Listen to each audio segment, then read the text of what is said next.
Hello, my friends, and everyone interested in this ancient text called the Bible and the book of Exodus. Today we are going to explore Exodus chapter 7 and discover that there's a lot more going on than just what's written on the page, because we're going to unpack some Egyptian culture and religion to discover that God is actually declaring open war on the gods of Egypt and all of the spiritual beings in rebellion throughout the world who have basically dominated and ruled the world up until this point and thought they had God duped. Yeah, the Bible's about to get very real. We might get a little bit colorful, so buckle up and welcome to Dumb Christian.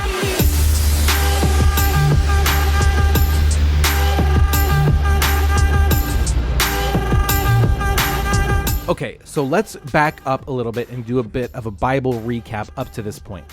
After sin occurred and the fall happened, spiritual beings in rebellion who led people to also rebel against God have basically infiltrated, spread across the world, and have cultivated a reign of darkness over the world and have convinced themselves we have beaten God at his own game. We rule his creation. Everyone worships us. No one cares about Yahweh God anymore. Well, God finds Abraham and uses him to start this tiny little spark of hope in the world full of darkness. And he's going to use Abraham to create a light in the world that will bring about the Messiah to save and redeem the whole world. But at first, there's no real threat. Who cares? They have control over everyone except for this one family that turns into 70 people, a small tribe of 70 people. No one cares. This tribe of 70 find their way into Egypt and quickly become enslaved, despite the fact that this small tribe becomes like upwards of over 2 million people.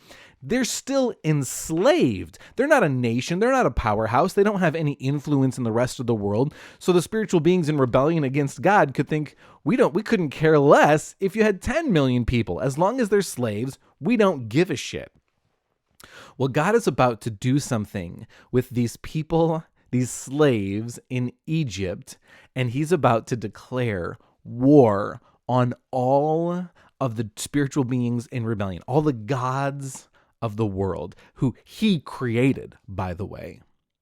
And this I am, Yahweh, he is present with Moses and Aaron, who have just come back from Sinai. They met with the elders, and then they had a little confrontation with Pharaoh. And if we remember last time, Pharaoh said, I'm increasing your workload because you guys are just lazy asses coming up with excuses to not have to work. You want to go worship your God?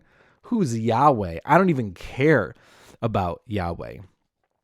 And Moses is going to act as God. So remember, Pharaoh is the physical embodiment of Ra, but the physical version of Ra, his name is Horus. So each pharaoh, it's like a Caesar, right? They all carry the same title.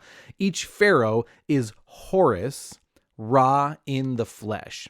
And Moses is going to act as though he is Yahweh God in the flesh. He's not, and they know this, they make this very clear, but it's in a direct opposition and conflict with the Egyptian system, very undermining the very principles and foundations of the Egyptian culture and religion. So God will be with Moses as Ra is kind of with Pharaoh, and then Aaron will act on behalf of Moses, just like Pharaoh's priests will act on behalf of Pharaoh, which we're going to discover.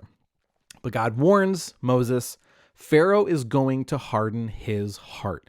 Before we get into the rest of chapter 7, I want to unpack this a little bit more, because there are, 3 times where God says Pharaoh will harden his own heart, 10 times where God says I will harden his heart, and then there's 6 times where it just says his heart will be hardened. So it's kind of neutral. So what is actually happening here when God is saying Pharaoh's heart will be hardened? Is God like pulling the strings and using Pharaoh as a puppet whenever he feels like it? Like sometimes he has free will, but then sometimes God's going to intervene and make him behave in a certain way. God forces Pharaoh's heart to be hardened. Well, if we take a step back, and there are some scholars, especially Dr. Mike Heiser, I encourage you to check out in the description below. There's a link to one of his books, The Unseen Realm. Great stuff. But he talks about how Pharaoh's heart is hardened because Pharaoh is raised to believe he is Ra in the flesh. Ra is the God of gods. He is the God King. He's in the sun, the sun God, right? And they're in the desert, right? So the sun God is like the most prominent God. He oversees everything. And Pharaoh is God. From birth, he was raised to believe this about himself. He was trained to act in a way that he is God. And so what's going to happen is when Yahweh God blesses Israel, the natural effect is Pharaoh is going to be pissed off. Why isn't this working? Why aren't I God? This isn't going the way I think it should go. Anybody know what that's like, right? And the consequence is I'm going to get pissed. My heart's going to get hardened. We see at the beginning of Exodus, when God begins to bless Israel and they start to grow in number, the result is that the Egyptians fear Israel and this growing population. God didn't force them to be afraid of Israel, but because God is blessing Israel, the consequence is the Egyptians became afraid. And as God continues to bless Israel and actually use Moses and Aaron to conduct some really incredible supernatural events, the consequence is Pharaoh's heart is hardened. But it's as a result of God doing what he said he was going to do, to bless, take care of, and provide for his people. So that's how the original understanding, the ancient language kind of unpacks and says, God is doing it in so much as he's acting according to the promise that he made to Abraham, and he's keeping it with his people. And if Pharaoh's heart gets hardened as a result of God acting, sure, I guess we could say that God is hardening Pharaoh's heart, but it's all about Pharaoh's choice. God doesn't interact this way to people who aren't already hardened towards him. And we're going to discover that this drama that's about to play out in front of us seems maybe a little bit over the top. It gets drawn out, and part of that is because Pharaoh isn't having it. He's not playing ball, and he doesn't want to participate in what Yahweh God is asking of him. So there's a few things that are happening. And the first is, it's obvious that God is about to conduct a number of supernatural judgments where as Pharaoh either agrees to, lies, or rejects God's commands to release the Israelites altogether, God is going to cast judgment and say, okay, here are the consequences for you not listening and obeying.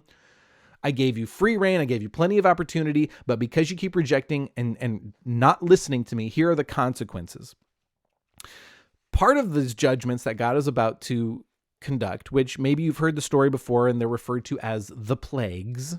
Part of this is, yes, to make it so that eventually Israel will be freed, liberated, and released from slavery in Egypt.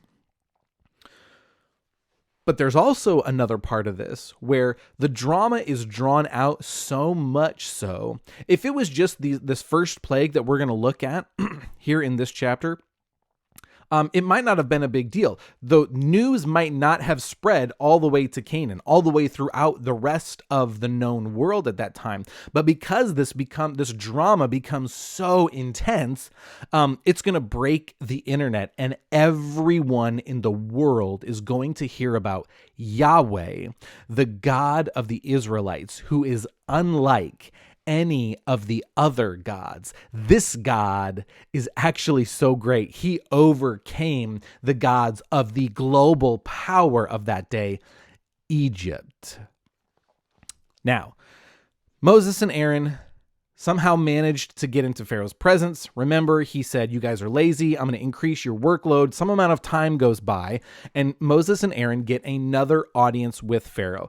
Pharaoh's starting to get a little bit frustrated, and he says, okay, You guys better prove to me that you have any reason to come into my presence. You keep saying the God of the Israelites. Well, I don't believe that this God even exists. You better prove to me that he's real or off with their heads, right? And there's real consequences here. Pharaoh says, before you guys even speak, prove to me that this God is with you. And if they fail, there are real consequences, right? And every step of the way, Moses doesn't know what's going to happen next. He is just operating with the information that God gives him in the moment. And so here they come up, and God says to Moses, don't worry, I got you, fam. Tell Aaron to throw his staff on the ground. And if you remember, God gave this sign to Moses back in the wilderness, and he said, throw your staff on the ground. It became a snake. And then he said, grab the snake by the tail, and it became a staff again. So Aaron throws his staff on the ground, just in obedience. There's no chants, there's no incantations, there's no ritual to it. He just throws it on the ground like, whoops, I dropped my staff. It becomes a snake. But this is interesting because in the wilderness, when Moses was standing at the burning bush, God said, throw your staff down, and it became a snake. The Hebrew word you used here when Aaron throws down his snake in the presence of Pharaoh in the palace at Egypt, it's a different word. The word in the wilderness meant snake, like a desert snake. But here in the Pharaoh's palace, it means small dragon. I don't know if there's anything really significant about that. I just found that incredibly interesting. So Aaron throws down his staff. It becomes a large snake, a small dragon. And this pleases Pharaoh. Okay, at least they're not like dicking around. They actually have some sort of substance. Okay, I see you guys. Fair enough. The God of the Israelites is at least real. I'll give you that. And he just kind of like snaps, right? And here come his magicians.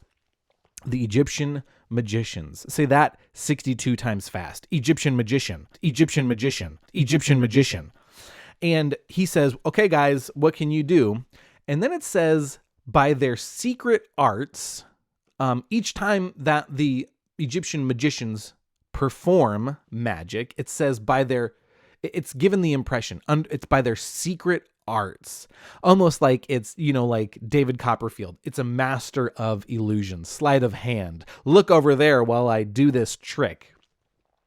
But the tradition for the Egyptian magicians is that they have a ritual, a chant, a spell to cast, some sort of ritual that they have to go through to conduct a magic trick.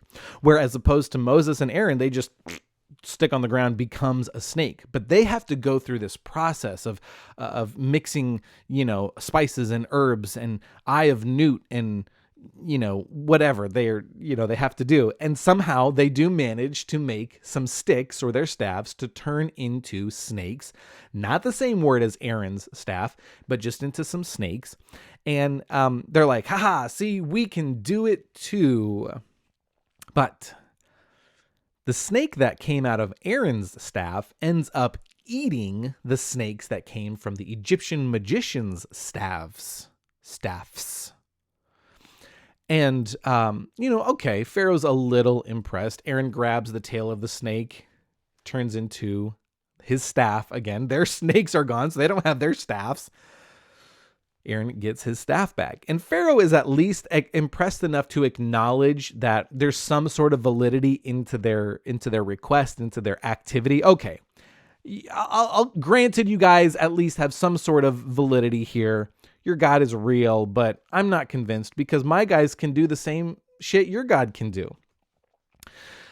So come on, get out. You've wasted enough of my time. Pharaoh dismisses Moses and Aaron out of his presence, and God speaks to Moses again, and he says, Pharaoh's hardening his heart because of what I'm doing. I'm proving myself to be God. I'm proving myself to be a force to be reckoned with, and Pharaoh isn't happy with it.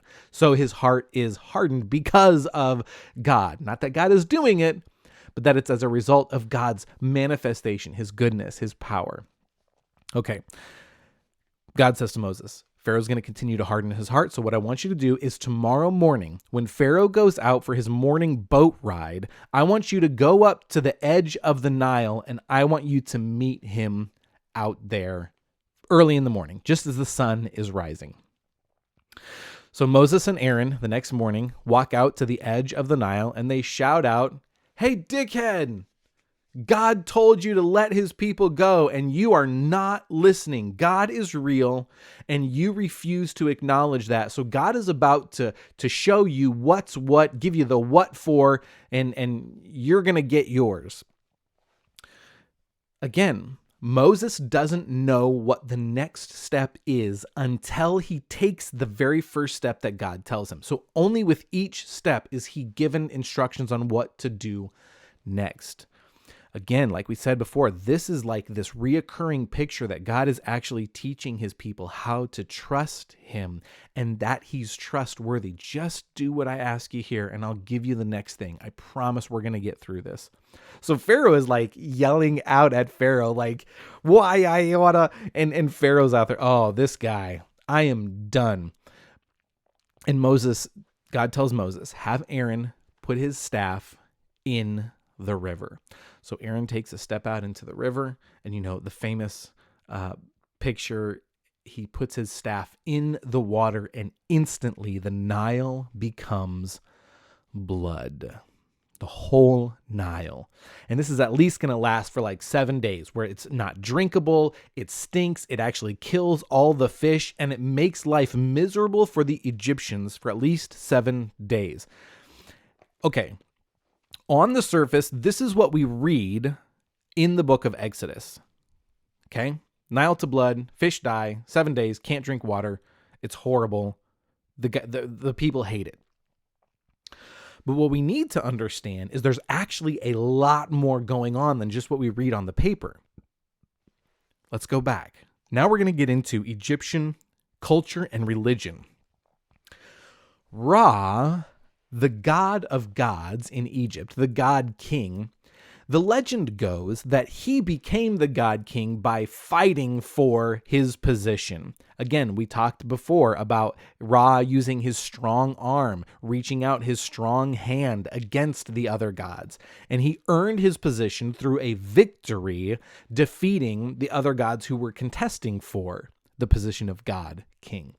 When he becomes the God King, out of the chaos that had ensued for this battle, he reaches into the Nile, and out of the chaos of the water of the Nile, he pulls out the goddess Ma'at. This is it sounds similar to Moses, right? And this goddess, who is pulled out of chaos, out of water, is responsible for the afterlife and the balance of the universe, right? This god is actually responsible to, conduct justice on those who defy the gods. Based on your life, this god Ma'at determines what your afterlife will be like, and she's responsible to make sure that during your life, the gods are honored and exemplified, glorified. This is that picture of Moses back when he was born. But the difference here is that Moses is a nobody. He's not a god. He comes from a kind of a perverted family line. He's nothing special. There's nothing great about him. He's timid. He's a coward. He's not like courageous and clever, and he's just some guy. But some random guy was pulled out of the chaos of water, and God is using him to defy and undermine the entire religious and cultural foundation of Egypt. So when the Nile turns to blood, there's a couple of things that are happening that God is like really declaring open war on the gods of Egypt and making an announcement to all the other gods, the spiritual beings in rebellion against God who are spread throughout the earth. I'm coming for you. This game is over. You guys never had the upper hand. I am about to just, stick it to you really good where the sun don't shine, where Ra don't shine, right? But Ra is supposed to have divine order, and he has lost control over the god Ma'at, who's supposed to be keeping balance and rebuking, correcting, punishing those who defy the gods. And here is Yahweh God, who has said, I am taking away from you your source of life, the Nile. Ra, whose physical embodiment, his manifestation is called Horus, and this is Pharaoh, God Horus. He's supposed to have divine control over the divine order. And he's lost control. He has no control, especially over the Nile, which is supposed to be his life force, that he is the god of the Nile. Ma'at, Ra, and some other gods, which we're going to discover in future episodes. God is just sticking it to them and saying, you guys ain't nothing. You have nothing. You guys think you're hot shit? You're nothing.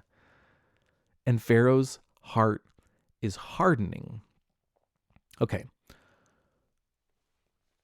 Pharaoh doesn't understand what's happening. He's taken aback right off the bat, right? This is a giant middle finger in essence to Pharaoh, Ra, Ma'at, the Nile, the Egyptian nation, the people, and he doesn't know what to do because this is his symbol of godness, and it's swiped out from underneath him.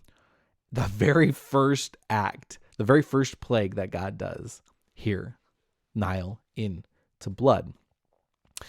But again, his Egyptian magicians come out and they say, we think we can do this too. Again, by their secret arts, they somehow conjure up some little water and they're able to turn the water into blood.